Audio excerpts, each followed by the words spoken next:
row. Jack Miller launches from the head of the second row. The Espargaro brothers will fancy their podium chances and line up in P5 and P6. Watch out for Brad Binder in P7. The South African is known to save his best for Sundays. Leading championship contenders Joan Mir and Pecco Bagnaia join him on the third row. Complete your grid for the 2022 season opener.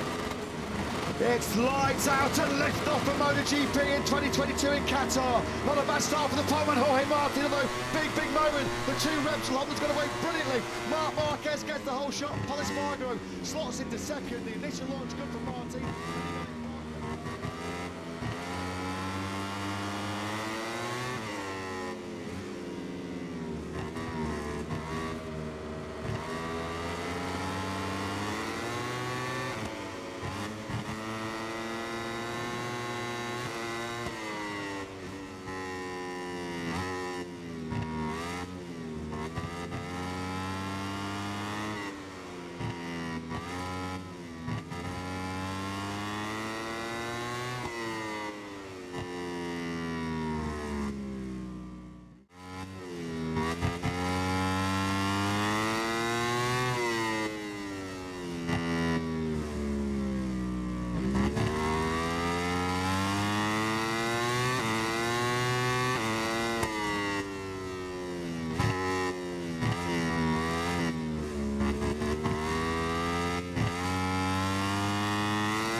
Mistake to make. Simon, down to you for some thoughts. Yeah, just about that braking area when we first saw it with Mark, now a couple of others.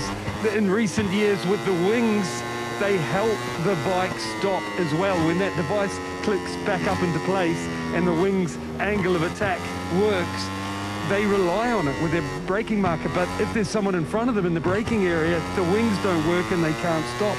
Yeah, all that dirty air around the wings. Yeah, good point, Simon.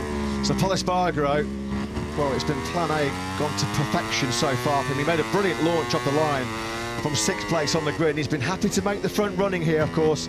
There's been missed opportunities, hasn't there, in the past for Pol Espargaro. He's been so tantalisingly close to breaking his Premier Class victory duck. I'm sure wherever you are in the world watching from the sofas on the virtual fan wall, you're enjoying this cracking start to the 2022 MotoGP World Championship. Surprised to see Mir struggling to run the pace at the front at the moment. Will he come on strong in the latter stages? Absolutely. Well, he's leaving himself a little bit of work to do at the moment. He's only a second off the lead at the moment, although that top four do appear to be getting a little bit of breathing space out of the front, but it just underlines how competitive MotoGP is in 2022. 5 different manufacturers in this 6 wide leading group. Pol Espargaro leading for Honda ahead of a KTM of Brad Binder, a Ducati of Enea Bastianini, the second Honda of Marc Marquez, with an Aprilia and a Suzuki right on their tails. Well, in the early stage of this Qatar Grand Prix, I don't think anybody would have thought pre-season that Pol Espargaro and Brad Binder and Enea Bastianini would be holding the top 3 places, with world champion Fabio Quartararo in 9th and runner-up last year Pecco Bagnaia in 10th. Still a long way to go. There was confirmation on your screens. Unfortunately, Jack Miller retired, down and out of the opening Grand Prix. That's cruel luck for Jack Miller, really unfortunate for him. Now we're looking back at Alex Rins, and there's the pole man Jorge Martin. He's in 8th. Bagnaia actually has just taken that 9th place away from Fabio Quartararo, probably, I'd imagine, using a bit of grunt of the Ducati down that start-finish straight. The chasm between the Ducatis and the fastest motorcycles here and the Yamahas has been pretty embarrassing. Jack Miller storms out the back of the factory Ducati garage. Clearly there's been a problem that was not of his doing, totally out of his hands, not the way he wanted to kick off 2022.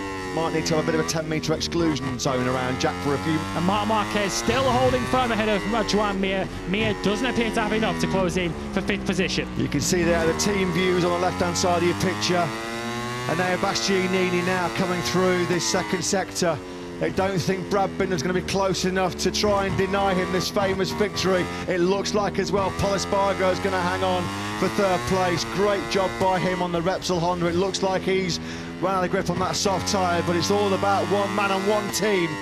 Enea Bastianini on the Gresini Racing Ducati, the year-old GP Ducati 21. He threatened this when he topped the timesheets, he topped the leaderboard in that official test in Sepang. He said all along, this new bike is capable of winning. I can fight for the championship on this bike. I'm not sure too many people believed him on that year-old motorcycle, but here he goes, on course, well set to win the opening Grand Prix here in Qatar. Yeah, Binder's closing in though on this final lap. It's down to 0.6 of a second, that lead, so Binder is just keeping the Gresini team sweating right the way down to the checkered flag, but only 2 more corners to go. Enea Bastianini just needs to keep it smooth through turn 15 and only turn 16 to go for a hugely emotional victory and a historic occasion for the Beast. Wow. Binder's closing. Binder is closing. Enea Bastianini's got to be careful here. They come out of the final corner.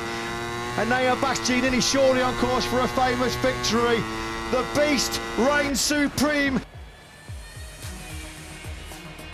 While we wait for the cameras to take us to the Parc Fermé to meet the stars of the race, let's take a quick look at the final MotoGP standings.